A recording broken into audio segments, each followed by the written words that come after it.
So why do you think it is that it's seemingly black men, some black men, and I think a pretty good amount who just seem to despise Kamala Harris? They're very loud. When they say, "What has she done for black people?" Like I heard you made it pretty. He wasn't trying to be, but he's like, "Why did she do what she enough?" Don't you understand? She has vice in front of her name. You can't be that stupid. Are you that? You, what's going on, America and the rest of the world? Xander J. Hobson here, comedian, director, and producer of boxer documentaries and Troll, to those who need Troll. This here is another episode of The Devil's Advocate, brought to you by the Brilliant Artist Movement.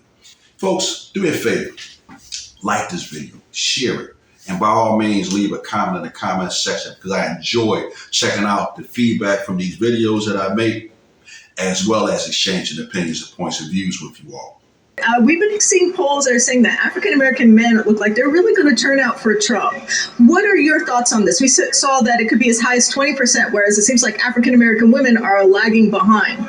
I would agree with that. I think that's exactly what's happening. More African-American men are moving towards conservatism or the Republican Party. And I think that's been one because of Trump, but also two, the Democratic Party has been demonizing men. Whether you're white, black, or red, they've been telling men that you shouldn't be men. They've been telling that men should be women or that men should play in sports with girls or women. And I feel like it's simply pushing them away. So I see it's kind of a two-pronged effect. We have Trump here that's doing what he can to entice more black Americans, whether you're a man or a woman. And then you have the Democrats that only want to pick and choose who they want to be in their party.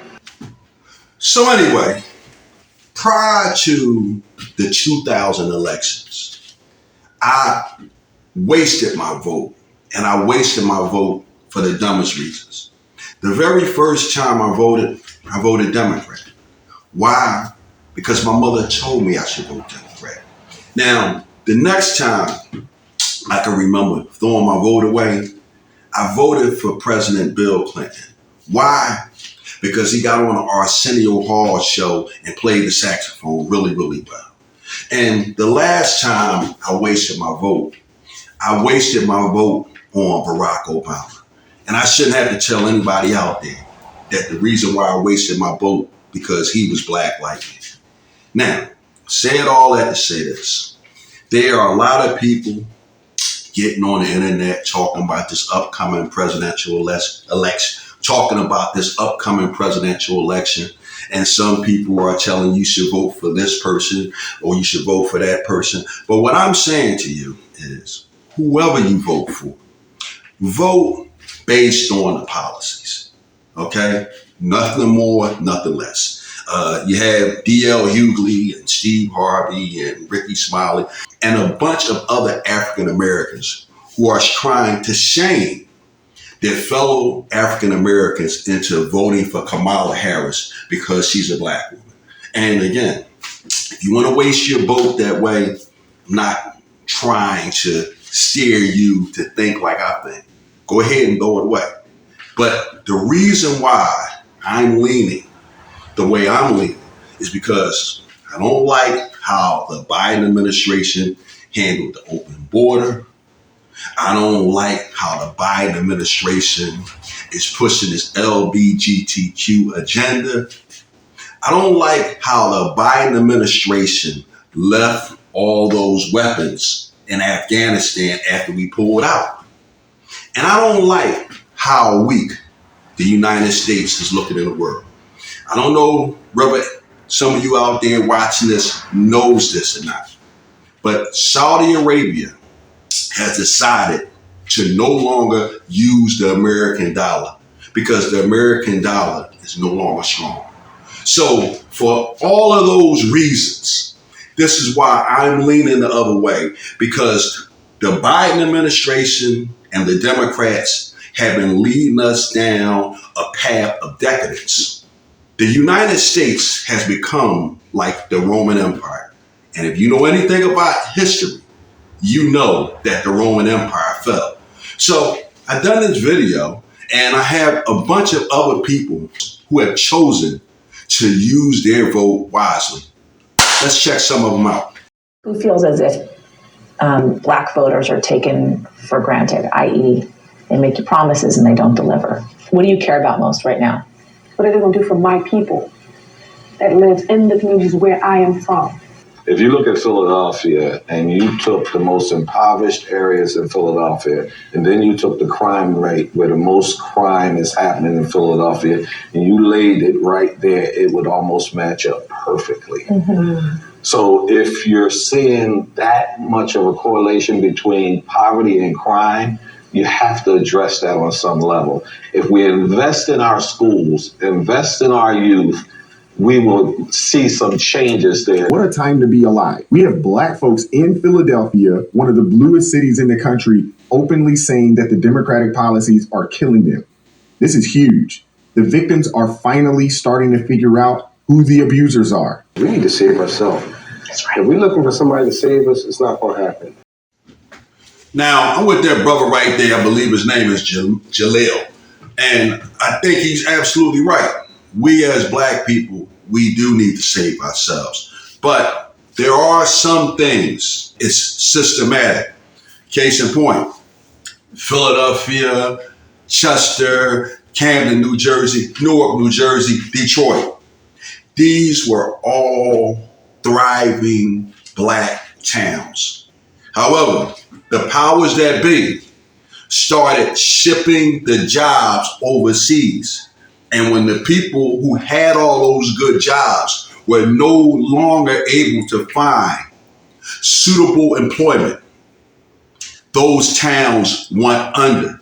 Now, Philadelphia is still going fairly strong, but cities like Newark, New Jersey, Camden, New Jersey, Chester, Pennsylvania, it's kind of rough. But again, I feel what the brother said when he said we need to save ourselves. But a lot of it is still systematic. Case in point, the illegal immigrants who are flooding this country, and they are being incentivized to flood this country by this current administration. Now, I don't know if that's a word or not, but if it's not a word, you know what I'm trying to say. Chairman Jordan and Ranking Member Nadler and distinguished members of the committee, my name is Mike Boudreau. I am the sheriff of Tulare County in California. Tulare County sits in the heart of California, right in the center. When it comes to the dangerous and sometimes deadly impacts of what I feel is a failed Biden-Harris administration on open border policies, the impacts of illegal immigration in California, I must say that I have a front row seat. We have a long issue of illegal immigration in California. However, over the last 3 years of the Biden-Harris administration, we have a deadly impact of violent criminals coming into our communities. We have migrant communities of farm workers who are now infiltrated and terrorized by those that they had fled other countries from, who are now in our communities terrorizing them, threatening their children, to be involved in drug trafficking, gun running, drug dealing, as well as gangs and sexual activity of children. Understand that they're killing us without telling us they're killing us. They're hurting people in ways that they can't help themselves. Now, I'm with the sister right there. They're killing us without telling us they're killing us. I mean, how else can you explain the open border? You heard the sheriff. It has never been this bad that it has been within the last 3 years.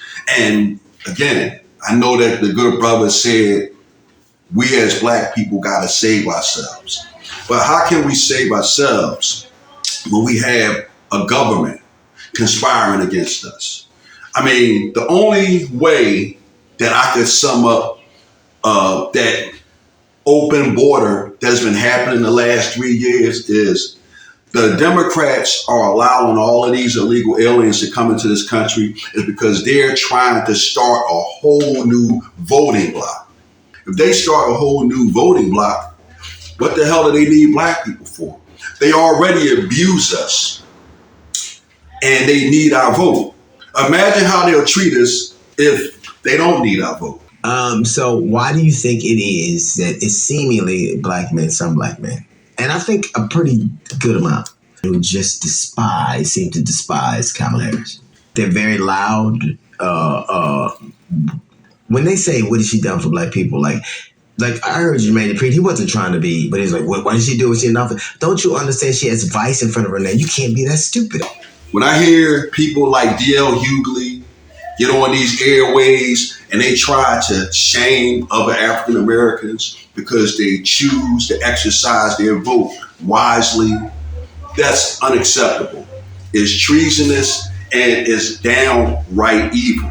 So before I wrap this video up, I want to say this. I want my position to be clear. I don't care who you guys vote for. I didn't make this video to try to sway you to vote one way or another. But the reason why I'm casting my vote for Donald Trump is because I'm not happy with the open border. I'm not happy how the Democrats are pushing the LGBTQ agenda on us. I don't like the fact that they left billions of dollars in weapons over in Afghanistan. And I don't like our standing in the world. Again, Saudi Arabia no longer wants to use the US dollar to do business because the US dollar is weak. Folks, again, the United States is currently like the Roman Empire. And if you know your history, you know that the Roman Empire fell. So now that I laid all that on the table, I'm done with it.